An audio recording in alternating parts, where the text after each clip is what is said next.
Welcome back to the Matter of Facts podcast on the Prepper Broadcasting Network. We talk prepping, guns, and politics every week on iTunes, Stitcher, and Spotify. Go check out our content at mwfpodcast.com on Facebook or Instagram. You can support us via Patreon or by checking out our affiliate partners. I'm your host, Phil Rabalais. Andrew and Nick are on the other side of the mic, and here's your show.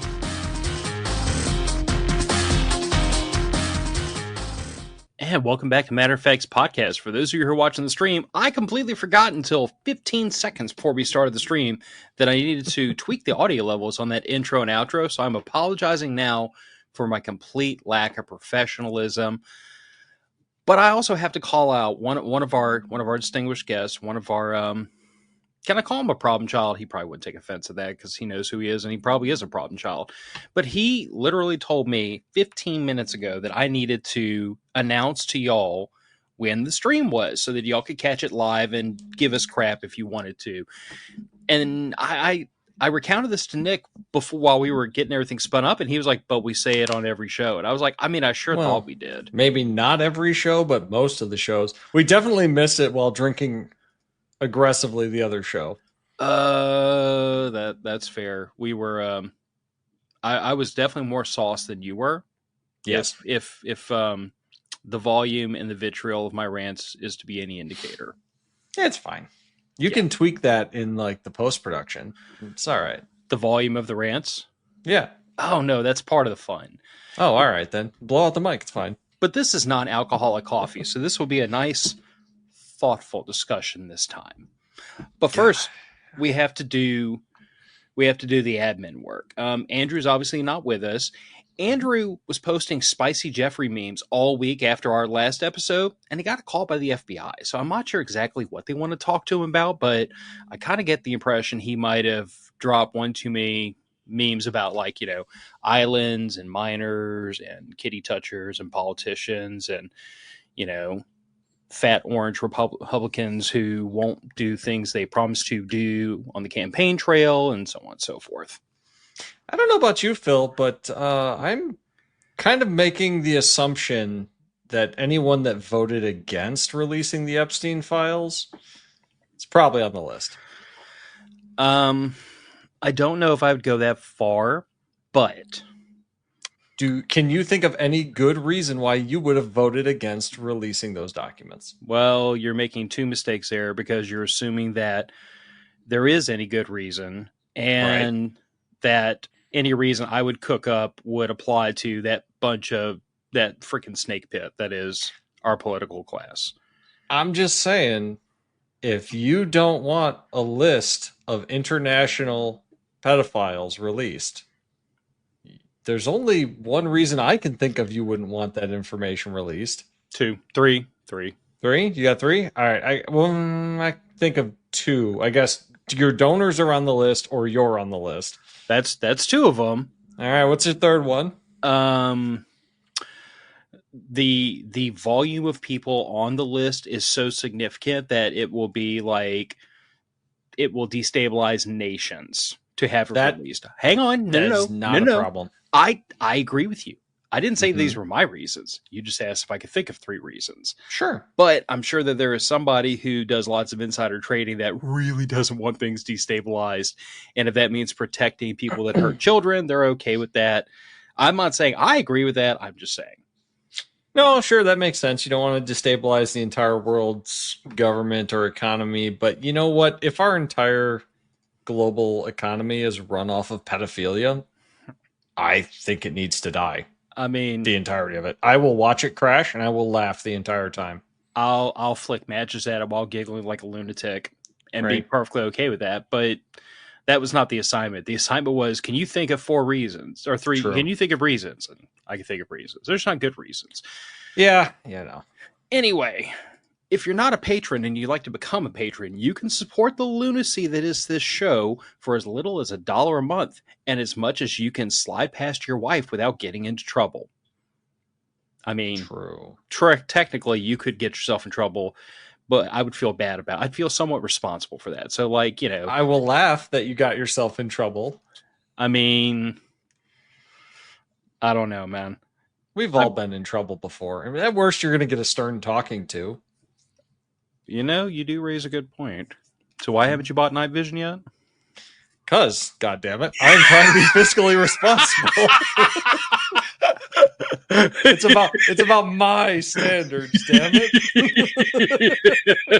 It's not because you'll be sleeping in your truck.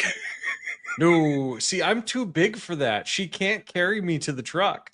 That's the best part. I just have to let gravity take hold, and I'm staying wherever I'm going to be. She's strong, but she's not that strong.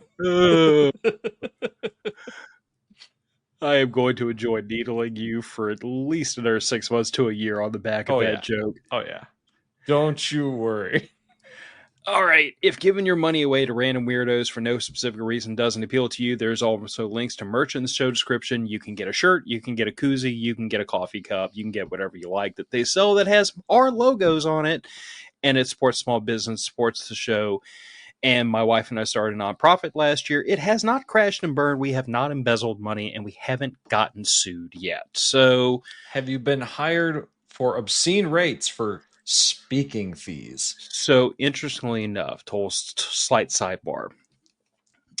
We actually did get asked to speak at an event, and we politely declined for several reasons. Moral? Well, first of all, it was very, very, very, very, very, very super last minute. Like, it was like on a Thursday, and they needed something ready to go by Saturday. And I was like, whoa, whoa, whoa, whoa, whoa, whoa. That's tight. Yeah. And the other problem was... They want 45 minutes or 90? We didn't even get that far. Oh, okay. The other thing was, it was one of these, have you heard of these, like, they call them bro retreats? It's like, 20 or 30 full grown men that get together and they hang out for a weekend, and they play cards and do whatever normal adult male human beings do when they hang out in large groups. Nothing I would know anything about, because I like to hang out in the woods and play with guns and night vision and do weird stuff. Accurate. They do have some of those for that, though. Well, if you know any in my area, you should make an introduction and stop being a jerk, because I need those people. But it was too in Wisconsin. Oh, that does me no good. I know. You'd have to drive through Illinois. But yeah, it was that kind of an event, and I just I didn't feel the draw. You know what I'm saying? It really seemed like they were looking for, like, just to fill a time slot, and I didn't. I just wasn't feeling. They probably had a cancellation. Almost certainly, and on 48 hours notice, there was just no rational way we were going to put anything together that fast. I mean, had you done these before and you could go back to an old script, maybe, but even then, 48 hours is tight. I think this was also a few weeks ahead of our very first event, so we were already in, like, fight or flight mode. Like, we were down. Look, that first event, I mean, Gil and I talked about on this podcast. It was down to the wire to the night before. Like, we'd gotten our curriculums and everything hammered out, thankfully. But it was to the last minute. Like, what did we forget? What did we not do? Yep. Running around, breaking up to-do lists. Like, it was a sprint. But hey, it's your first time doing something, man. There's bound to be some kinks to work out. Yeah. Well, fortunately, I think next year when we go to do this again, we will be, if for no other reason, the fact that the nonprofit has actually stood up now and we've built all the curriculum. I mean, we're going to make some modifications to it to tweak it, but we've got a good base layer built, at least. Nice.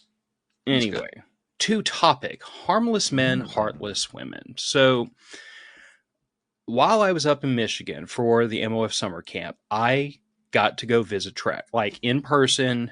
I saw Trexico. I met him and his wife. Trek is exactly who you think he is. If you've seen him on this podcast, if you've only ever experienced him through, like, social media or through the internet, in person, he is exactly that person. Just with a bigger truck.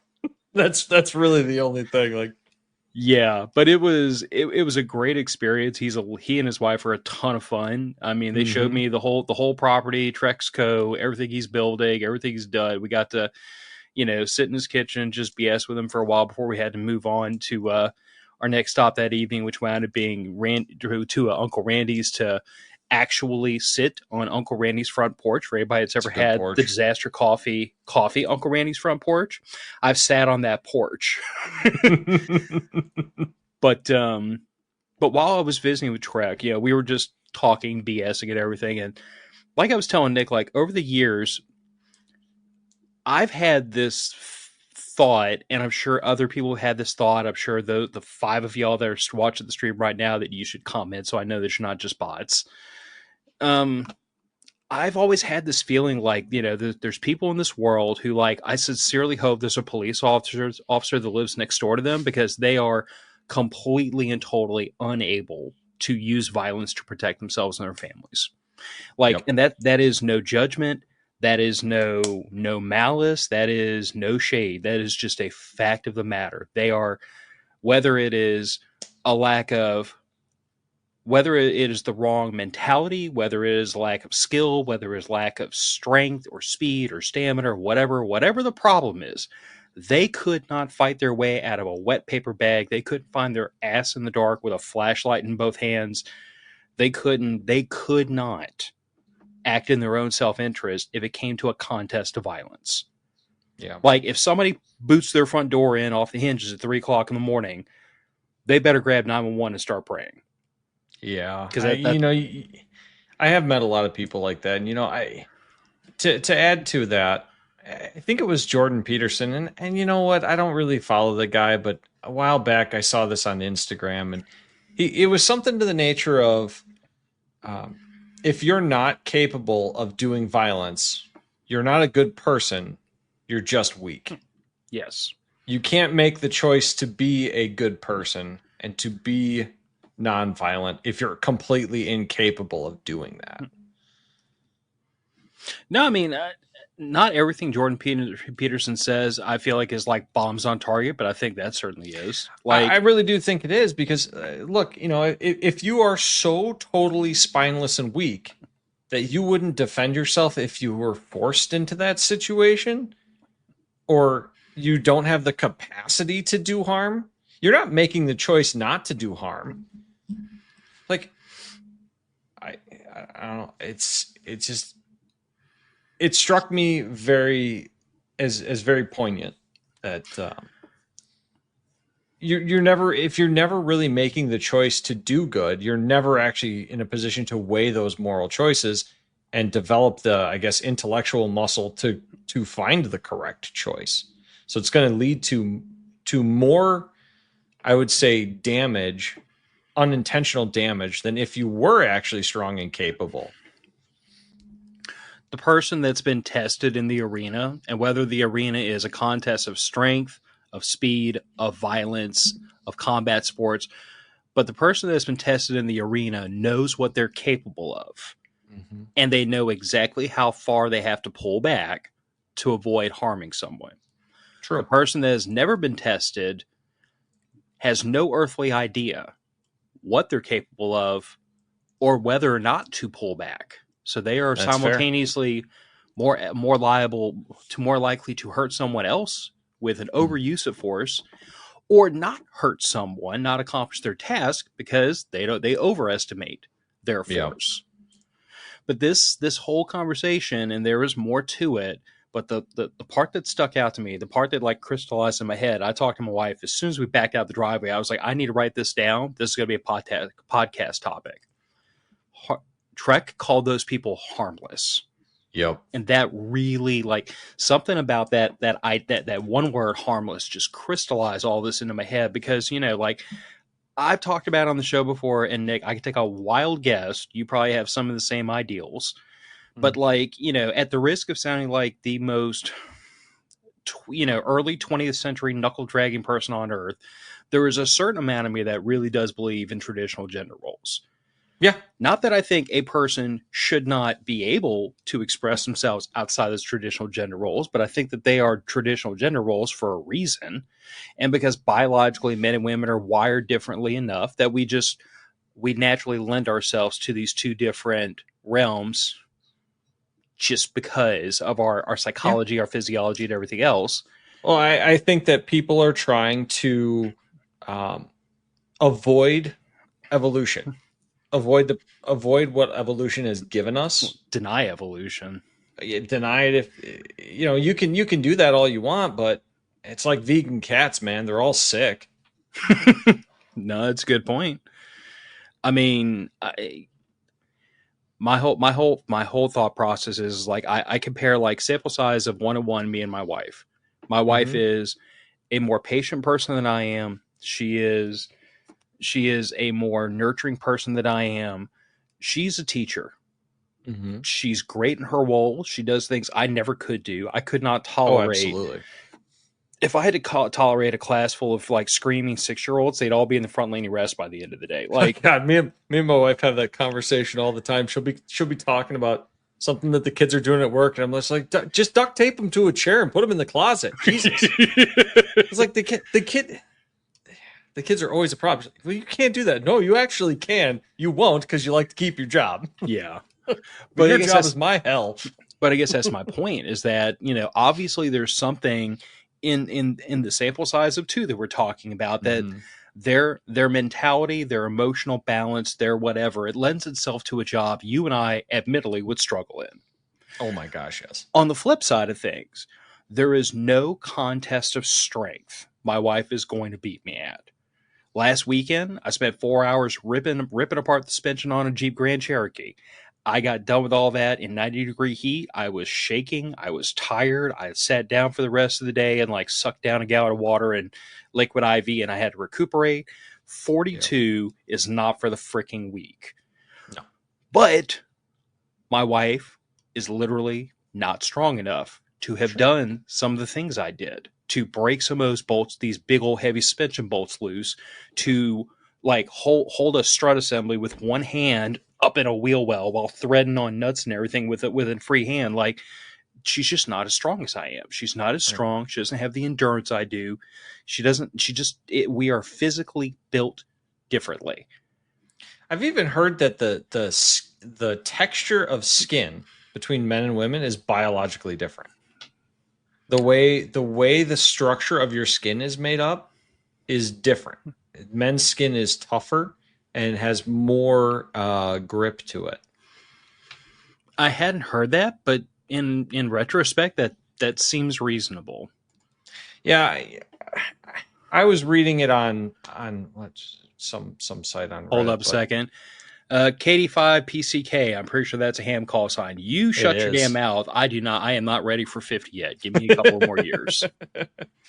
But you're right. There are biological differences, and I think those biological differences are made more pronounced by the psychological differences that you see. Yeah, very potentially. But I guess going down yeah, that, some of that is socialization for sure. But I mean, you can make that argument, but like my wife and I have done our absolute best to raise like my daughter with the mentality of like, you can do anything as long as you apply yourself. But my daughter does not have the physical strength of a young boy her age. Oh, absolutely. Period. In discussion. But going down this road, I guess my thought process is I'm like, the way I was raised, the things I was raised to believe in, like as a husband, as a father, my first job is to protect my family. Protect and provide. And it was like whooped into us young that you like if it comes down to using violence, you use violence. If you have to shoot, you have to shoot. If you have to use your bare hands, use your bare hands. But you will not, while you draw breath, let harm befall your wife or your children. You will fight and you will stand in front of them. And if it means you lose your life, you lose your life. Like that was very basically, that was a very basic idea that I grew up believing in. And the idea that I wouldn't be able to protect my family was never anything I considered. Like, sports and martial arts at a young age, joined the military at 17 years old. I mean, I've told this story on the podcast before. It's been years and years, but there was one night where, back when we had both cats alive, before one of them passed away, it was about 2-3 o'clock in the morning. I heard glass breaking and woke me up out of a dead sleep. Before my wife managed to roll over and say, "Hey, I heard glass breaking," I'd grabbed my gun out of the nightstand, locked and loaded it, and I was like moving into the hallway at a low ready because I didn't even think about it. I was like, somebody's breaking into my home. And I went for the doorway. And now it wound up being one of the cats knocked over a food dish, shattered on the floor. A cat was very upset. I was very upset. Cleaned up the problem and went back to bed. But my first reaction was, someone's broken into my house. I have to defend my family. But to Trek's point, There are people in this world, there are men in this world that are harmless, who don't have that mentality, who don't have the skill set, who don't have the strength or the stamina or the will or the whatever to protect their family. And, these could be nice people. They could be great providers. They could be great earners. They could be in very high powered positions.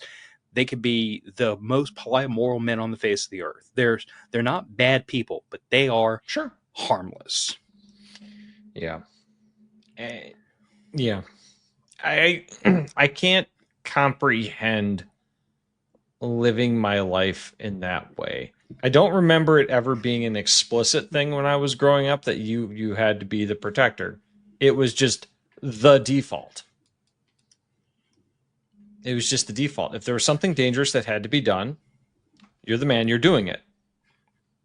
Period. It wasn't a question. It wasn't an option. Heck, even when I was a little kid, no. Grandma's not doing it. Mom's not doing it. You're doing it. Yeah. And to your point, I feel like you and I, and we could get 1,000 people in a room and ask all 1,000 of them, is that biology, physicality? Is that socialization that causes that? You probably get a pretty even mix of the two, because like when I look at young boys that grew up in the era I did, let me say that. Nowadays I see lots of tablet kids, and I don't know how many of them would do the stuff we did when we were growing up. But like I remember boys, like we would literally, like, we would wrestle, we would play sports, we would go after each other, we would shoulder check each other wearing shorts on the sidewalk. Like we were boys, and we just fist fights up on a log over a rocky creek. Yes. I mean, stupid shit. but we grew up testing ourselves and testing each other, and like it was nothing to come home like bruised up, bloodied up, beat up, dirty, whatever else. And we stood in such stark contrast to the young girls that we knew, that we grew up with, that were in the same neighborhood, in the same socioeconomic strata, who grew up, whose parents worked some of the same jobs. In some occasions, playing in the exact same area at the same time. I mean, the neighborhood I grew up in was relatively small. There were probably only, there were, I would say 10 to 11 kids in our neighborhood, fairly small out in the country. We were spread out a ways. And most of the time, the boys and the girls, we were all out in the back 40 together. Nowhere near doing the same things, but in the same area, socializing with each other. And each looking at the other like, why are you doing that? Absolutely no understanding of the way the other world worked, or what the rules were, or what the social conventions were. And like, even looking back on it, I couldn't honestly tell you how much of that was like, how much of that came from within, and how much of it was kind of encouraged from the outside. I don't know. Like, I feel like a lot of that was just boys being boys. Yeah. I do feel like the impetus that, like, hey, you like when dad knows he's leaving for a couple of weeks, like, hey, you 12-year-old boy, you're the man of the house. Watch out for your mom. Take care of your brother. Don't let the house burn to the ground until I get back. And, like, now, did my dad expect me to go get a briefcase and go get a job and like pay bills? No.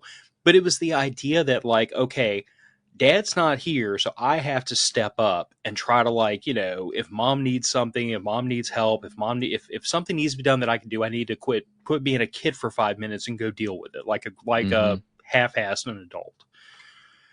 And I don't know, like, that was just an expectation. But I have these moments in time throughout my life where, like, I remember my dad, like, somebody be beating on the door at 2:00 in the morning when I was really young, and it was just teenage idiots being teenage idiots, beating on people's doors and running off. Usually is. Yeah.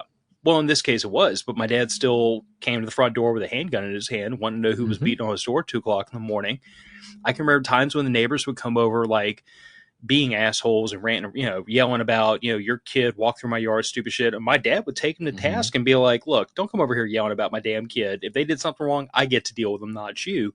Yep. But, like, my dad set that standard of, I am the man. These are my people to protect and to take care of. No one gets to mess with them. This is my family. So Mm-hmm. that example was instilled in me very young, and most of it wasn't even like a consciously taught. It was just I don't know, watching my dad and be like, oh, that must be the right way to do that. Right. You know, I think a lot of it can be socially driven, but look, if you look at evolutionary pressures on societies, men are disposable. They are.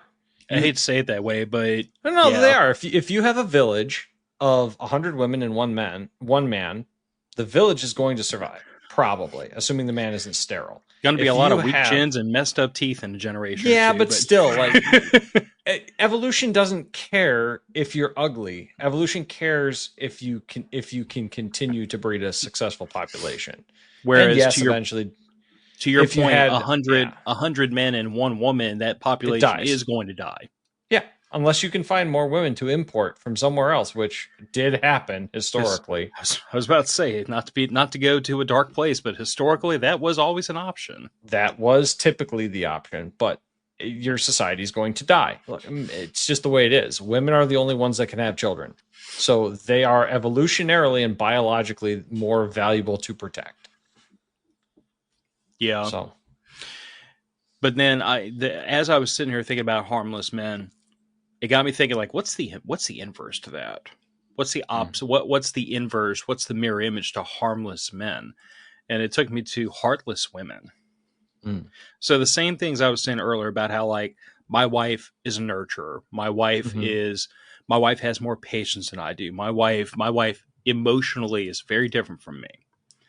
But I cannot imagine how this family would function if she didn't have those things. Like, and that's not to say like I am unable or unwilling to like be nurturing. That's Sure. not the point, but it's like it's not my default. Like Hmm. if my wife and I are kind of left to our own devices, she tends to be more nurturing. I tend to be more firm, more structured, and between the two of us, we try to like find You the make a best. whole functional person. Yeah, I mean it's funny, Yeah. but that's how marriage is supposed to No, work. I think so. But Me. I think to myself, I'm like, what does society look like when men are harmless and women are heartless? I feel like whether it's a society, whether it's a workplace, whether it's a family unit, when women don't have that ability to be nurturing, and I don't know quite what causes that. Like, you think about like harmless men, and I don't know what causes that because I don't fall into that group, but I think to myself, I'm like, okay, well, this is a person who was raised in a very sheltered life. This is a person who was Hmm. never tested. This is a person who never tested themselves. They were never taught to be any of these things. They were, like they grew up very soft, and that's why they never developed this part of them that is able to wield violence on their own behalf. And then I think to myself, like, what causes women to grow up heartless? I mean, is that I can imagine that could be like trauma, that could be pain, Could be. that could be a really, really bad home life where Very possibly. they grew up not experiencing, being nurturing. Therefore, they didn't learn how to be nurturing themselves. It's But possible. then again, I've also, I think a lot of the ones that I see that are absolutely heartless are incredibly heavily medicated. mm, go down that road, sir. Well, look at so I've got let's not be that specific. Yeah, let's generalize. So I have seen a number of individuals, a number of women around in my life that were on like SSRIs, ADHD meds, antidepressants, antipsychotics, and yeah, maybe some of them were mentally unstable to begin with, but not when they were younger, and they got put on those medications very young. And another one of those medications I see a lot of is birth control, Mm. artificial hormones being pumped into your system. Like, I don't know, man. I see what happens to guys when they take all the steroids and how much it whacks out their brain. I can only imagine that the artificial birth control hormones are having some kind of psychological impact. No, I mean that's probably fair. I was gonna say because I'd originally started talking about how like maybe trauma causes some of this, but like Very possibly. I can think of two people who grew up in very, very similar situations as far as like, as far as like family life growing up. Mm-hmm. And one of them to this day is far less nurturing than the other. Yeah. Not nurturing, not like heartless, Just less. much less. So I'm sure you can beat anything out of a child if you try hard enough. You're just not going to come out with a healthy adult at the end. yeah, Raggle Fraggle Adderall is amphetamines. So yeah, and yes. It's given to children as young as 6 and 7. I'm so glad I was never faced with a school system that wanted me to medicate my child with Adderall, because I'm pretty sure that what I said would not have been socially acceptable. I am very glad that the whole push behind giving boys Adderall started happening when I was already in middle school, because I'm fairly certain if I was a child in school now, I would definitely have been given Ritalin or Adderall. Yeah, I might have escaped that just because like I was in the gifted and talented program, so I don't know. I was one of the nerdy quiet bookworms, so I was like the last one on earth they try to medicate. I was a menace. Absolute menace. I have apologized to several of my teachers that I had back in the day. They're like, you turned out okay. It's fine. I think the only teacher I apologized to was my history teacher, and that was because like when I was in high school, as I'm sure most 14 to 18-year-old boys are, I couldn't have given less of a shit about hot history if you put a literal gun to my head. I mean, it was did not care, did not want to be there, did the bare minimum. Like, yeah, for me, it was English. Yeah. But, as I got older, I began to realize my history teacher was a genius and I should have shut up and listened a lot more. So, yeah, I did bump into him one time and I was like, look, I was a shithead when I was in your class and I apologize because history is awesome. And he was like, that makes it worth it. Yeah. Hey, sometimes it takes you 10 years to realize you were being a dumbass. It didn't take me 10 years, but it took me a deployment to Iraq and a trip through Hurricane Katrina, New Orleans, and a couple years of college. I had to grow up a little bit. It does help. I mean, 14 to 17-year-olds are by default retarded. Yes. Speaking of which, did you hear that the United Kingdom is flirting with the idea of allowing 16 and 17-year-olds to vote? Yeah, that's going to work out well. Oh, it's going to work out beautifully because I'm pretty sure what they want is to get them to vote for, socialist policies. But well, it is very easy to convince 16 and 17-year-olds to do things for free stuff. Yes. Well, my response was poignant. It was whatever the legal age of adulthood is, it needs to be that for everything.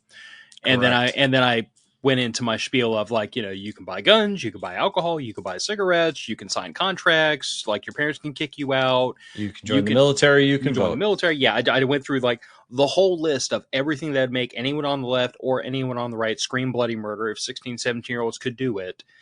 And then I said, y'all get together and pick. I'm cool with whatever. Basically, pick an age. We'll play by those rules. But if you want 15-year-olds to vote, I want 15-year-olds with AKs. Yeah, I mean...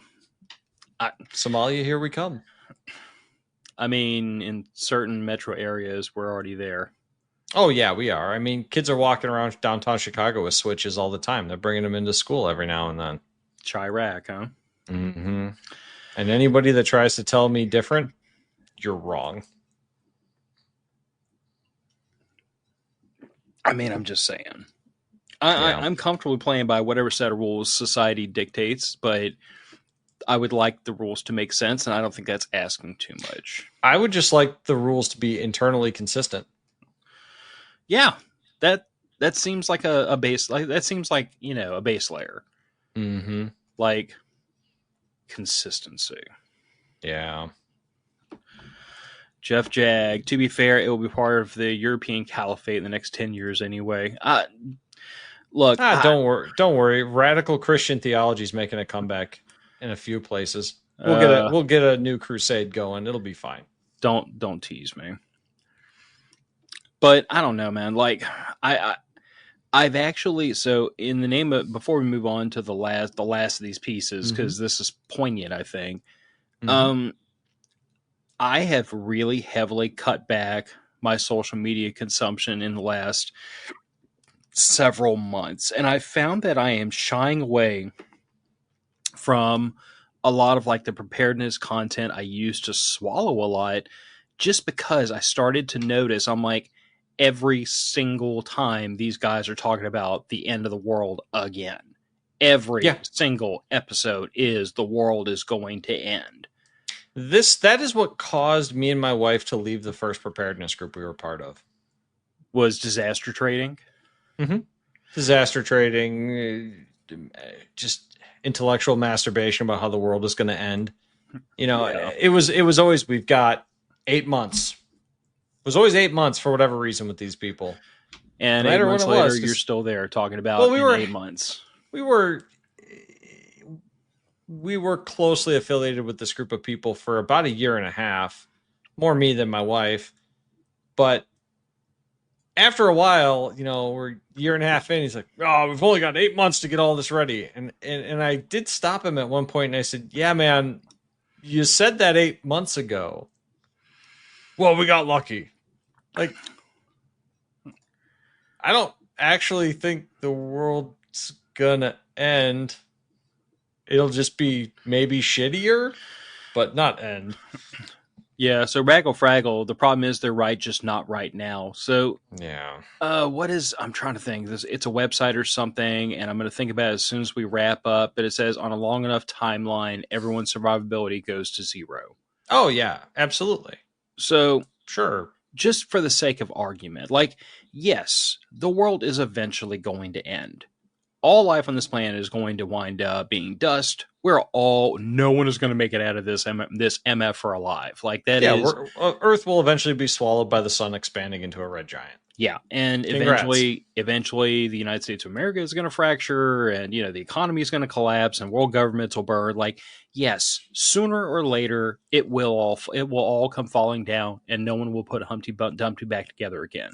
Mm-hmm. But I really hesitate to ever assign timelines to any of that, because it begins to sound, I begin to sound like a charlatan the minute I start asserting that I know when things are going to fall apart. Like when you sound like a doomsday cult.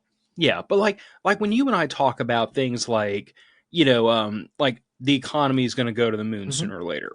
Oh yeah, eventually we are going to hit a massive recession. Yes. It is a when, not if. It is a mathematical certainty. But I've never said, in 6 months, in a year, this, that. Now, I have gone so far as to say, based on what the market is doing right now, I would highly advise you to do X, Y, Z, ABC, because that's not what's going to happen in 6 months.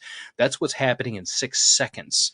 This is happening when now. I do recall when COVID was starting up, I do recall you saying on this show, hey guys, if this pandemic does get as bad as they claim, it could have massive impacts on the economy.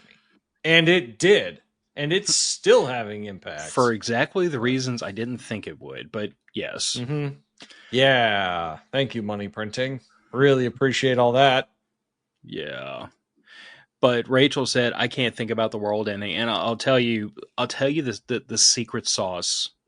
Despite the world I live in, and despite the things I advocate, and despite the fact that I spend most of my waking hours trying to advise people what they should do on the worst day of their life, I am also very quick to point out to most people, I'm like, hey, never invest a penny in anything you're not willing to not use. Yep. Because the likelihood is that rifle behind me will probably never get around fire through in anger. God, I hope so. It will probably do nothing but go from here to the gun range and back. It might go to a class one day. Wouldn't that be fun? But the odds that I'm going to have to load up like I'm going to Mogadishu and go burn down the whole block is almost 0.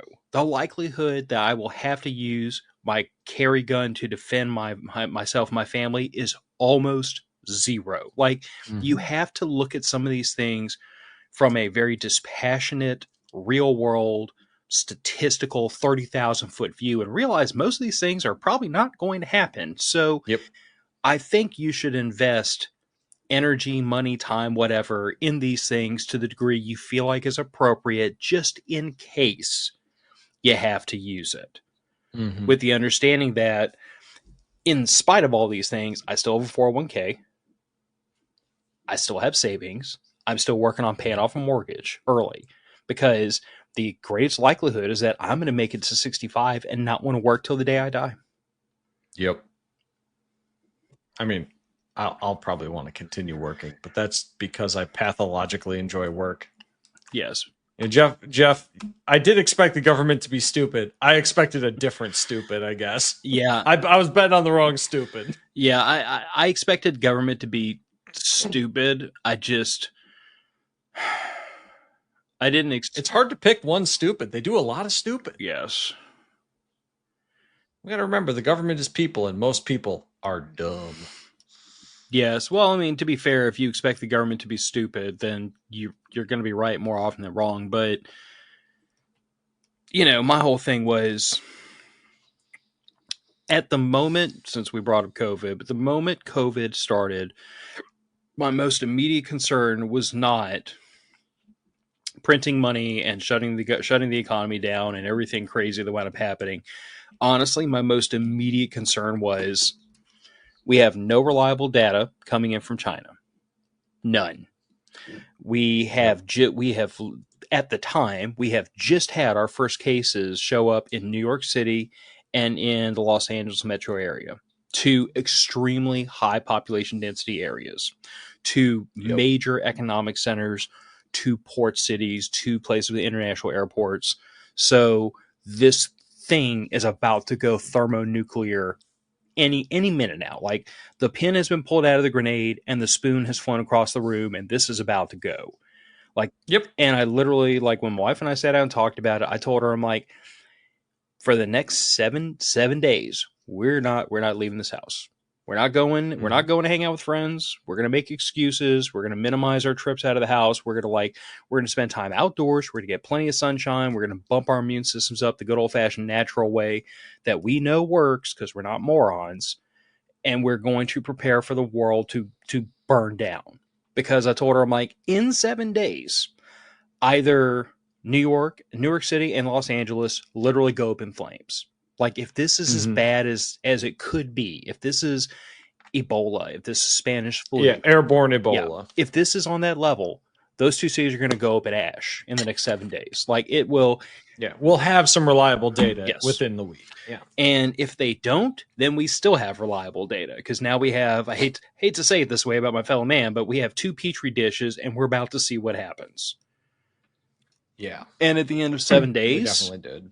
I mean, were there a shitload of people in the hospital? Yes. Yeah. But there were still enough people to keep the hospitals open and the power stations on. So I was like, aha, now we have data.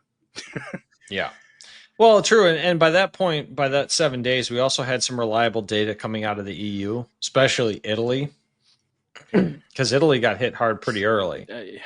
And almost everyone in Italy that was dying was elderly, obese, diabetics, and smokers, or people with heart conditions. Yeah. Well, we knew that within the first couple of months of our own timeline, but nobody wanted to listen. No, nobody wanted to listen to it. But you know what? That's because the fear sells and the bad news sells, and the government wanted to do government-y things. I will say this much, though. Like, that my background is statistical analysis, right? Mm-hmm. It's not exactly hard because at the time, this was like 90 days after COVID hit our shores.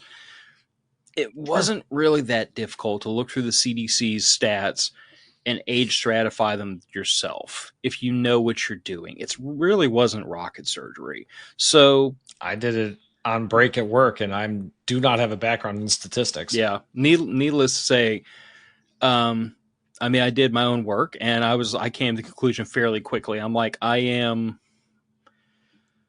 old was I at the time? 38. I was like 37, 30 years old. I'm like, okay, I am 37, 38 years old, only moderately overweight with no comorbidities. I like my odds. Well, that was the discussion I had with my wife at home too, and with many of my coworkers, except for one, because he's got some comorbidities, and I was like, you might want to be cautious because he was 72. Ooh. Like, but other than that, he was in great health. He's still alive now.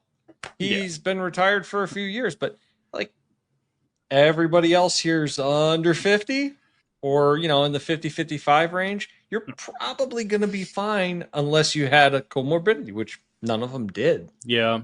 If I mean, the only people I know that died of COVID were elderly diabetics over the average age of mortality in the U.S. for their generation. Like, yeah, and while that I can't be over the average age of mortality, I can't be mad about that. And while that is an individual tragedy for the families that lost their loved ones, it absolutely is. Not trying to diminish it at all, but not a shock either.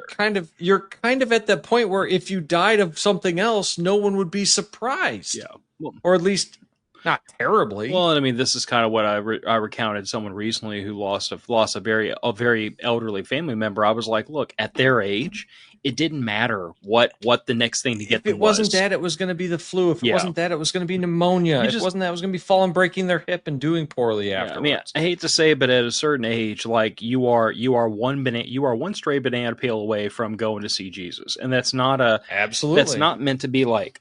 That's not meant to be antagonistic or harsh or uncaring or anything. That's just like reality. Like it's the reality of biology. As you get older, it's more and more likely something's going to kill you.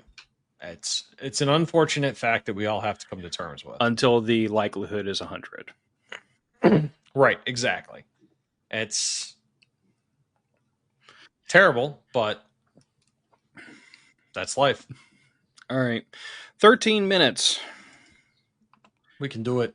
You've heard the parable of the four seasons, right? Absolutely. I think we all have at this point. Yeah, so this is like the good old-fashioned, like, good men make, what is it? Hard times make strong men. Strong men make good times make weak men make hard times. And it's four seasons. It tends to repeat itself. Yeah. Well, as I was sitting around toying with this idea of like harmless men and heartless women, and it maybe this is my own personal societal blinders, or maybe the fact that I'm only 42 years old. If Stuart were here, Stuart is several hundred years old and could tell me, because of his incredibly long lens, but his very short memory, he could probably correct me on this. But like, it just feels to me like the proportion of people in society that are heartless and harmless seems to be growing. Like the proportion of people who are unable or unwilling, either or, doesn't matter, amounts to the same thing, to sacrifice, to plant trees, the shade under which they will never sit, the number of people who are able to give of themselves for the common good, the number of people who are able and willing to break generational curses, because that shit's freaking hard. The number of people, damn right it is. The number of people who are willing to like eat beans and rice 7.5 days a week, because that's what they got to do to make the ends meet so they can afford to put their kids into school. The number of people I see in society who are willing to do hard things because there's a payoff later seems to be shrinking. And that scares the shit out of me, because when Gillian and I were younger in our marriage, like we had a very constricted budget. The first year we were married, both of us worked. I was still in college. I worked or went to school 6 days a week.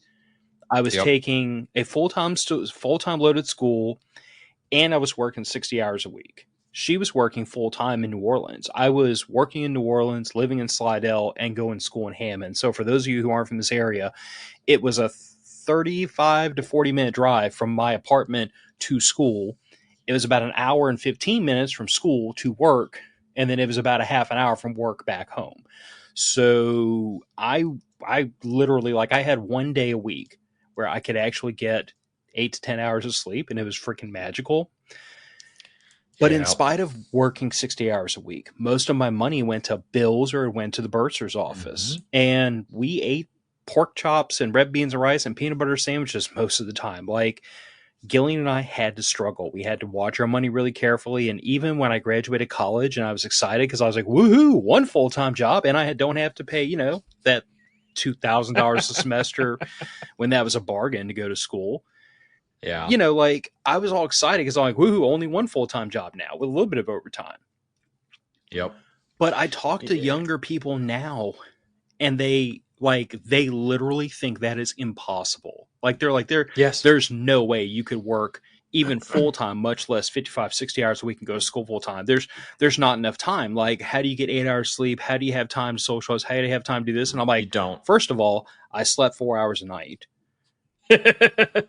Not great for you, but hey, we all have had to do it. I slept on the couch at work 2 nights a week because I worked 2 10-hour doubles and we were closed for 4 hours. So I'd literally shut the place down, shut all the doors, shut all the windows, lock the place up. And I had permission from my boss to sleep on the couch because I worked a night shift and then the next day shift. And I would knock out on the couch for about 3.5 hours. I'd get up, go into the bathroom, deodorant, change my shirt. Like I kept a full change of clothes there in case I got jet fuel or diesel or anything on me. But I would change. I'd brush my teeth, clean myself up, get a cup of coffee and a cigarette, and then I'd open the place up and go back to work.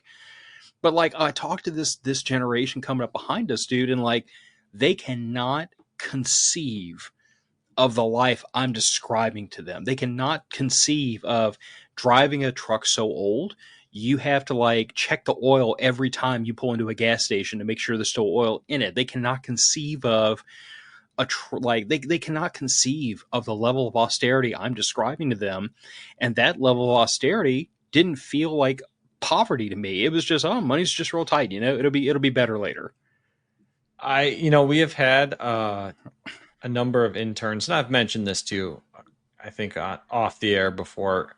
At my job where I work, we were doing some summer internships for a couple of years, and we're going to be trying to get back to it next year, hopefully. And one of the interns on lunch one day, we were sitting in the lunchroom BS, and me and one of the other coworkers were talking about when we were, just getting into the trade, what we had to do, to make it work. And, night school on top of working a 60 to 70, sometimes 80-hour work week, plus a 45-minute drive one way to and from school.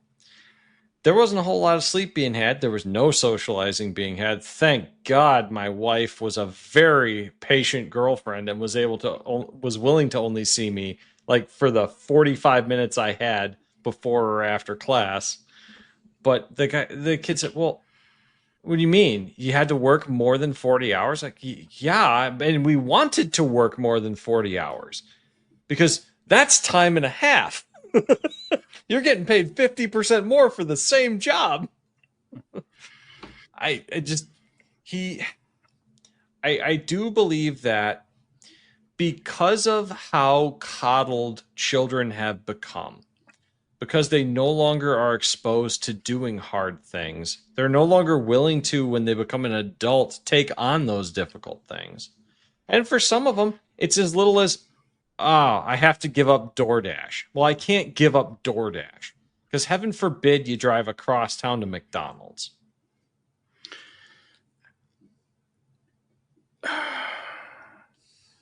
Thank you, Nick, for shredding the last little tiny bit of faith in humanity I was clinging to. You're welcome. I live to disappoint. Well, it's not that you are a disappointment. You just disappoint me. Ooh, you're the disappointer, not the disappointment. Yes. Correct. Well, I have been both. I don't think you've ever disappointed just me. Not today. Give it time.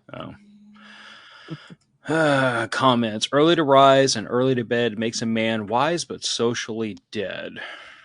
Correct. Fraggle, I don't disagree with you. I'll just say that, like, for me at the age we're describing, I don't know. Everything to me was a cost-benefit analysis, and my point of view was, would life be easier if I schlacked up a whole bunch of student loans so I wouldn't have to kill myself to do this? Yes, but then I was like... Easier now? Yeah, but at the same time, it's like...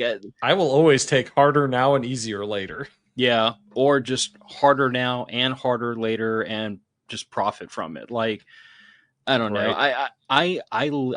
I personally believe that there are certain immutable laws of the world, and I believe that the easy way is an illusion.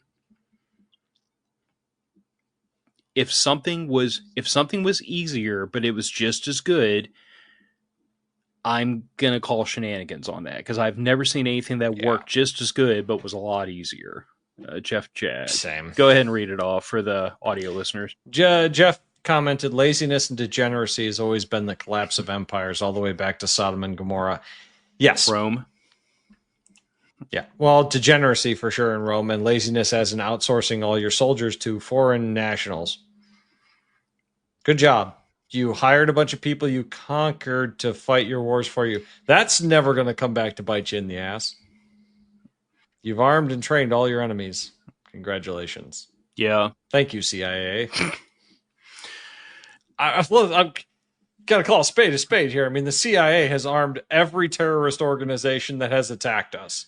Yes, and then butchered an entire generation. Before or after. And then butchered an entire generation of parents and left a wake of very unhappy, near fighting age males in its wake. Yep. Yeah.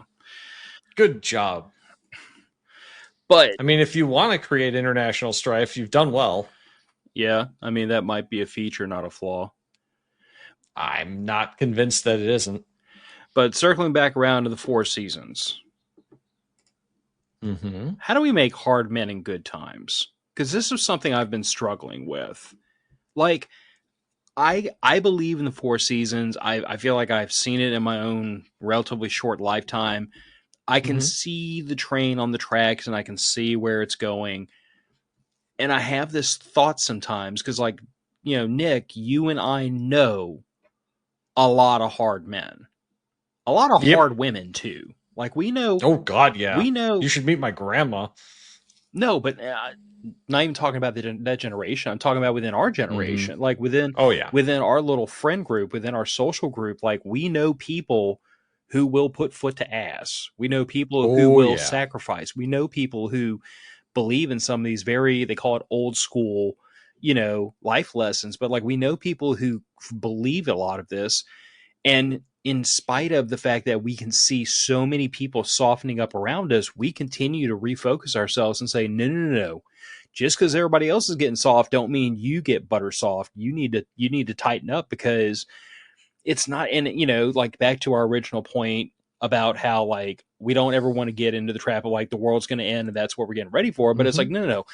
You don't harden up because the world's going to end. You harden up to prevent things from ending. You tighten up because if you don't, that's when things are going to get bad. Yeah, absolutely. But how do we do that in good times? Because like even let me just lay land for you here. Mm-hmm. Not to put your business out in the street, but I'm assuming that you are a fair bit more financially comfortable than you were when you were in school and killing yourself, working lots of overtime, just getting into the trades. Yeah. Your ship has kind of come in. You know, you've worked. It has definitely paid off. Yeah, judging by the toys on the bench behind you. Okay. The lathe was free. Lathe was free. I always point the wrong direction. I know the camera being reversed kind of messes with your perspective. Oh, dude, it drives me nuts. I have thought about mirroring the camera just so it made sense in my head. That's why I mirrored my camera, because otherwise I hold up my left hand and it looks like my right, and it gives me the weirdest freaking like podcast. I really need to get around to that.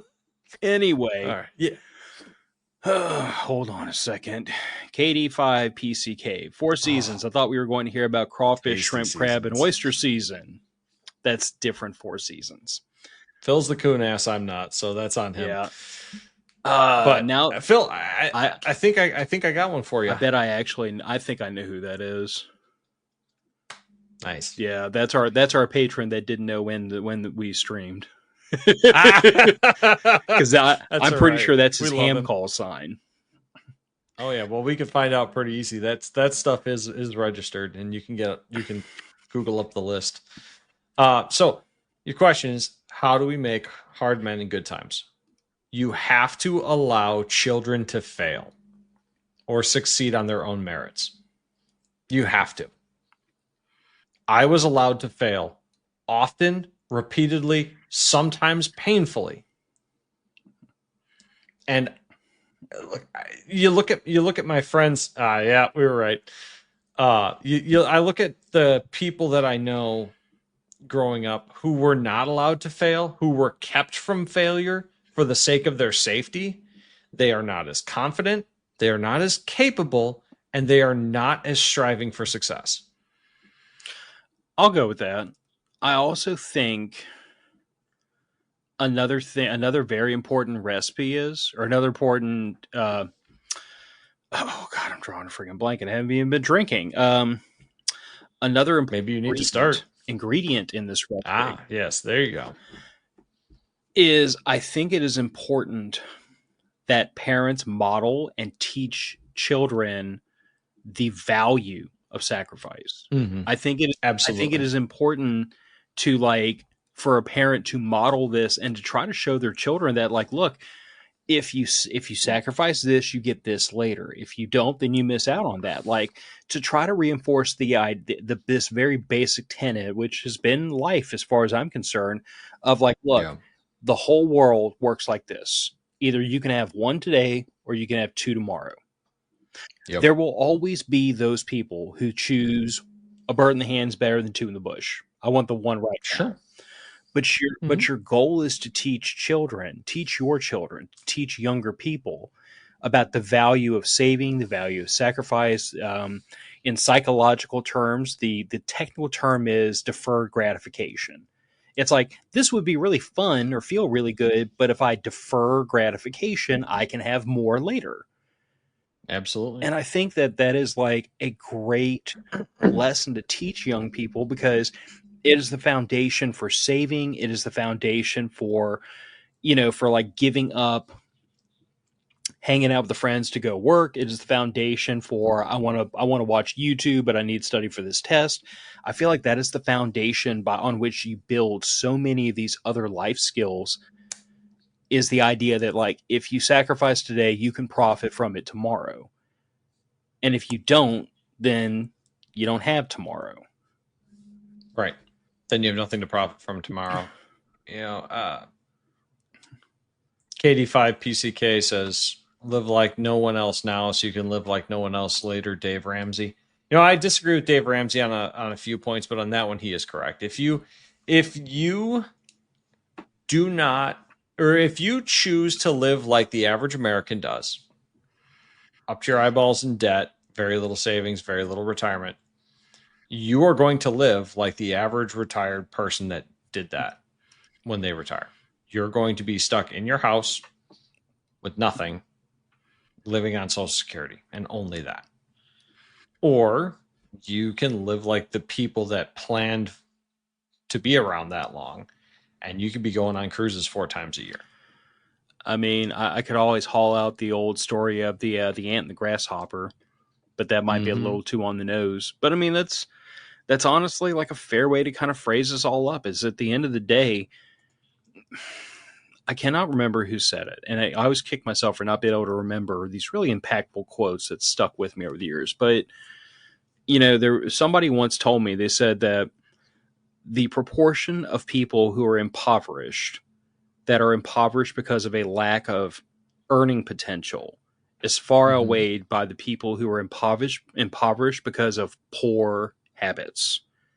Yep. And when they said poor habits, it was a play on words. It was a double entendre, because it was poor habits being like bad habits, but also poor habits being these are the habits of poor people, and that's why they're poor. Because these are the people who, if you do things that poor people do, you stay impoverished. And this is also something I've kind of heard echoed by Dave Ramsey since he's been brought up. And I admit some of the things he's on about, I'm not 100% in agreement with, but he's right often enough that I feel like he's a good place for that person who's just getting into financial literacy to oh, you can start here. There are worse places to start. If you apply his rules as intended, it will be helpful for a large number of people. But you can also use different strategies and get further. True. There is such a thing as good debt. There is such a thing as constructive debt. There is. And I know he's a absolutely no debt person. Okay. That's fine. If you want to be like that, but The one, I probably would not be able to, while renting, put together the 200K for a house so the one to not place, have debt. well, but here's the thing: the one place I agree with him about, and this is something that Caleb Hammer, who's another content creator, does a lot of stuff in financial space. If anyone hasn't watched his stuff, you should. He's entertaining, if nothing else. He's definitely entertaining, and my God, the interest rates some people are willing to pay. The highest one I've seen from his show is 527%. Yes. Payday loans is a bitch. Do not get in that cycle. But one of the things that Caleb says very often is he tells people, like, and I think I've heard Dave Ramsey say it too, is you're not a credit card person. Yeah. Well, this is why I agree with Dave saying no debt, no debt, no debt, no debt. Sure. There are some people that cannot manage debt. And that's the problem, is that if it's like telling a person who has a drinking problem, you can never drink again for the rest of your life. Now, is that person literally going to die if they have a single supervised sip of alcohol and are not allowed to have anything else? Probably not. But the problem is, in the real world, to your own devices. In the real world, left to their own devices, they cannot control it. And I believe that the average person is like that with debt. So with that, I understand where you're coming from, and I think I also understand where he's coming from. And I think his point of view is that, like, you wouldn't be on my show talking to me about how do I get myself out of debt if you could control debt and make reasonable decisions about what's good debt versus bad debt. You wouldn't be here today. So if you're here, the answer is you cannot handle debt. It's like if you go to I think that's very fair. You cannot have a glass of wine at your uncle's wedding. Clearly, because you cannot control it. Clearly, you cannot stop yourself. You cannot control your behavior, and because of that, you need to avoid the things that cause you to lose control of your behavior. Yeah, fair enough. But he does make some kind of absolutist statements about debt and the population generally, that no one should be using debt, and that I disagree with. I think that if you show that you cannot use debt. Katie5PCK says, good debt equals my wife. I will say that I tell my spouse regularly that she is by far the most expensive habit I have. Mm-hmm. Like, sometimes I think crack would have been less addictive and probably cheaper at the end of the day. But I don't know about. Bro, I bought a house because of her. I mean, I would have still bought a house, but it definitely wouldn't have been this nice of a house. That's for my sure. point. I would have lived. It would have been a way nicer garage, though. Dude, I would have lived in a friggin' van by the river. I mean, before it was popular. No, I probably would have been living in the office above an industrial building that I had turned into a workshop. Your terms are acceptable. I would have bought a multi-car garage to hide a car collection and then lived on a cot in the corner. Yes. But cots are acceptable furniture. Yes, very comfortable until you get to 42. Oh, man, I should see if I still have a picture of my first house before my wife moved in compared to my house currently post getting married. There's a lot more furniture. Yes. Pretty sure it was a mattress on the floor, a futon, and a 50-inch TV on the wall. I mean, look, it doesn't. I don't even think I had a table. It doesn't take much to keep men entertained and happy. We're pretty cool with austerity. Not. I'm fairly certain my table was sawhorses and/or a couple of 5-gallon buckets and a plank across it for a hot minute. I mean, you could have scoped out construction sites until you found one of those big old wooden wire spools, the round ones. Oh, yeah. We used all those for paintball bunkers, though. They were much more useful for that. That's fair. But yeah, I don't know. I mean, this was an episode I wanted to bat around because ever since I stopped in on Trek and he dropped it on me like Harmless Men, I was like, oh my God, that's got to be an episode. But it's perfect. It absolutely is. Yeah, but it kind of got me down this road of like, okay, I see the problems developing. I see people who are not bringing the things to the societal table that I believe that biologically they are kind of predisposed and predetermined to bring to the table if we're going on 1,000-person averages. Like, Mm-hmm. I understand there's that one lady out there that can put foot to ass and that one dude out there who can handle a classroom of kids. My hat's off to both of y'all. But like on the averages, Congratulations, I can't do yeah, it. Yep. on the averages, our skill sets just lend ourselves to different things, and you got to give me that as a generalization, or nothing works. But I think to myself, I'm like, okay, well, what do we do when things don't work out that way? What do we do when the society around us is breeding people who just cannot function, they can't see a way out of their circumstances other than the mountain of debt that you and I both know leads nowhere good, and it doesn't Yeah. have a good You have to insulate end yourself. point. You have to insulate yourself from the external situations. That's all you can do, and that's what I think preparedness is. It's extra insulation from the impacts from society. Yeah, Whether that's an emergency fund, whether that's extra food, whether it's a good spare tire in your car. yeah. I also worry about, but see, me having a child, I also worry about the world that I'm sending her out into, because Mm-hmm. I will be the first to admit, I, as I'm sure you have, as have many other people, have had that moment of frustration and aggravation at the world around us, and we've just said, God, I can't wait till this all burns to the ground. Mm-hmm. Like, usually Absolutely. it's a Monday morning when I'm going into the office and I'm about to have to deal with 9 hours of bureaucratic nonsense, and I just think to myself, I'm like, God, when can we have a zombie apocalypse and everybody starts eating each other? Like, can we start that today, so I don't have to go through 5 more days of this nonsense? But at the same time, I'm very quick to like kick myself in the butt and be like, I don't want my daughter to grow up in that world where everything is burning. And no one I know that has kids wants their kids to inherit the world that is on fire. Which brings me to these moments of time where I start thinking, okay, how do we unscrew this situation, and we as a society start teaching people things they're really really gonna need to make it through life, so that the world doesn't burn to One kid at a ash. time, man. One kid at a time. That's unfortunately the answer. Is you fix it one kid at a time. You can't fix other people's kids, because chances are by the time you're interacting with them, they're beyond the point of being properly socialized and not turning out into little hellions.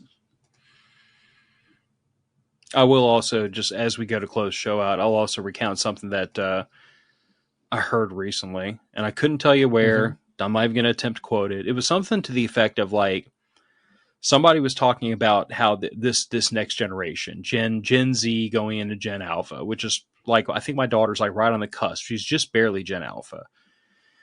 But somebody was making like noticing about that generation, that age range, and they were like, these kids grew up with tablets in their faces. Mm-hmm. They're anxious, they're weak, they have no social skills, they have no life skills, they have no practical skills, they don't know how to do anything, their parents don't teach them how to do anything. And if your kid is not any of those things, like if you have that kid that you've taught life skills to, you've talked to them, you've tried to raise them right, they're going to road march all over the rest of their generation, because they Correct. will be the one in the bunch who's got their crap together in a sea of kids who can't write a job, who can't fill out a job application. Yours will Who be, can't conduct themselves in a job interview yeah, yours will without mommy sitting next to them. Yours will be the one who sits in that chair and looks their soon to be boss dead in the eye and answers yes or no, sir. Yours will be the Mm-hmm. one in a sea of resumes that are written like an eighth grader wrote them. Yours will be the one who's got a resume that's written like an adult wrote it. And Mm-hmm. it stuck with me, and it was this idea that like, okay, I can't fix everybody else's kids. We know that. I Nope. know that rationally. I get it. Okay, but I can make sure that my kid is fully prepared to kick the ass of the rest of her generation, because that's something I can deal It's with. it's like I have told people many times. The reason you cannot afford the lifestyle you want is not because minimum wage is too low. It's not because you're not paid enough. It's because you're not willing to work as hard as the people that can afford it. Like I when me and my wife were buying this house, there there were a couple of people in our friend group that were pretty mad about their housing situation. They were stuck in an apartment, and they were pissed that I was buying another house. I was buying a bigger house, a nicer house. These were also the same people that were working at the time like 30 hours a week part-time. The same place that they've been working since they left high school. Nothing wrong with maintaining the same job, but it wasn't really a career field where you're going to make good money, and they're not even working full time. At the time, I was working 65 hours a week plus 2 side hustles. And I told them, you're not ever, no matter how high the minimum wage goes, going to be able to outbid me because I'm willing to work twice as much as you are. And I will bid twice as high as you can. This sounds very similar to something I heard a long time ago that said there's 3 ways to get ahead in life. You could be born lucky and we weren't. You could be born rich and we weren't. Or you can be willing to work twice as hard for twice as long. Yep. And if you're willing to work twice as hard, twice as long, you will beat everybody else because you're just willing to outwork them. Persistence beats talent most of the time. Consistency beats luck. It does. Yep. And you can apply that wherever you want as we walk this out the door. It's 8:45 p.m. I have to haul my sorry ass out of this house at 4. I have to get up at 4:15 in the morning and haul my sorry ass out of here at 4:50 in the morning to go to work. Hey, I get to sleep in until 4:30 tomorrow morning, so I'm pretty happy about that. I've been getting up at 3:30 the rest of this week. Yeah, I really can't complain too much about having to wake up at the crack of dawn, but it is a little... Dude, I've been up before dawn, and it's July. It is a little odd, though, because, like, it's the summer, which means my wife and daughter have been off all summer, and I've still been, like, going to work. Matter of fact, I work from home today because we had a nice tropical depression pulling through, and they want everybody to stay off the roads, which I think was reasonable. No, that's fair. But it's less chance of problems, and you have the luxury to work from home sometimes. Yeah. So you might as well take advantage of it on the bad days. Yeah. But it was interesting to be here when everybody started waking up and moving around. Because normally the only person 9:45. The only person that's awake when I get up is the cat. And she's nocturnal. Well, that'll happen with cats. Yeah. All right. Let's go ahead and punch this one out the door to the 9 people that stuck with us throughout the whole stream, including our one problem child who doesn't know when the stream is. For those of you who are listening to this in audio, if you'd like to catch this live, it streams on YouTube, on Facebook, and on Rumble, 7:30 p.m. Central on Thursdays. 7:30 p.m. Central on Thursdays. If you do not live in the Central Time Zone, you have to do math or Google it. And if you cannot use Google or do math, we need to have a discussion. Yeah. And if we are going to be missing a week, we will try to let you guys know ahead of time. Yeah. Occasionally, as we come into hurricane season, Phil may have a day we have to skip. Yeah, I mean, that does happen occasionally. Hey, man, hurricanes happen. It's thunderstorm season here in the Midwest. We're lucky last week's episode was able to go up because before that, we had lost power twice while I was trying to make chicken nuggets. It was just a mess. Fun times. All right. Matter of fact's going out the door. Good night, everybody. Stay out of trouble. Take care of your families. And, oh, Jesus Christ. We're literally rolling out, and Stuart says, I'm here, start over. Can't do it. I have to get up at 4:30. We're done. Bruh, rewind the stream. Talk to y'all next week. Bye, everybody. Good night.